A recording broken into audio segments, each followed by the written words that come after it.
हमारे साथ बात करने के लिए बीजेपी की सांसद कमलजीत शेरावत है। मैम, जिस तरीके से मानसून सत्र का आखिरी दिन है, विपक्ष लगातार हंगामा भरा तस्वीर निकलते हुए दिखाई दी। अमित शाह बोलने के लिए तैयार है, लेकिन अब विपक्ष कह रहा है कि हमें भाषण नहीं, हमें जवाब चाहिए। विपक्ष का ये कहना कि हमें भाषण नहीं जवाब चाहिए, तो उनकी जो भी बात रखी जाएगी, जो सवाल होंगे, उनका ही जवाब गृह मंत्री जी देंगे, क्योंकि गृह मंत्री जी लगातार इस बात को कह रहे हैं। पहले भी ये सरकार की तरफ से कहा गया कि हम चर्चा को तैयार हैं, और लगातार जितने भी लाए सब पर सरकार की तरफ से प्रार्थना की गई कि आप चर्चा करिए, लेकिन चर्चा नहीं होती है। तो मुझे लगता है विपक्ष का ये जो तरीका है, ये पूरा देश देख रहा है, और विपक्ष को शर्मिंदा होना चाहिए कि वो सदन का समय खराब कर रहा है। एफसीआरए बिल का विरोध करते हुए विपक्ष दिखाई दे रही है। तमाम कई चीजों पर वहीं से उनकी शुरुआत हो रही है कि नहीं, हम इस बिल को रोकेंगे। इसको किस तरीके? विपक्ष कंफ्यूज है। जब एफसीआरए की बात हो रही थी तो उनका कहना था कि इसको सीधा चर्चा ना करके इसको पहले कमेटी में भेजना चाहिए।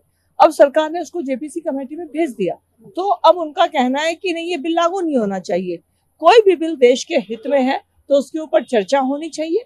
आपके वैलिड पॉइंट है तो आपको बताने चाहिए, लेकिन किसी भी बात को कहना है कि बिल आप ला ही नहीं सकते, ये बहुत गलत बात थी। आखिरी सवाल, कॉकरोच जनता पार्टी का इतना दिन लंबा प्रदर्शन चला है, अब अभिजीत दिपके ने कहा है कि फिर जंतर मंतर पर 2.0 अभियान शुरू होगा, फिर से प्रदर्शन के लिए हिंट दिया।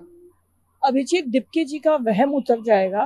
पिछला प्रदर्शन छात्रों ने जब उसमें हिस्सा लिया तो छात्रों के कुछ विषय थे जो वो सरकार से चाहते थे, सरकार ने उन बातों को किया। आदरणीय प्रधानमंत्री जी ने सीधा छात्रों से जुड़कर बात की है।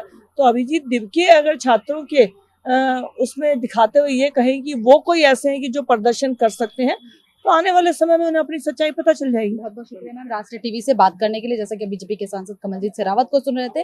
दिल्ली से राष्ट्रीय टीवी के लिए रिया पांडे, कैमरामैन कन्हैया के साथ।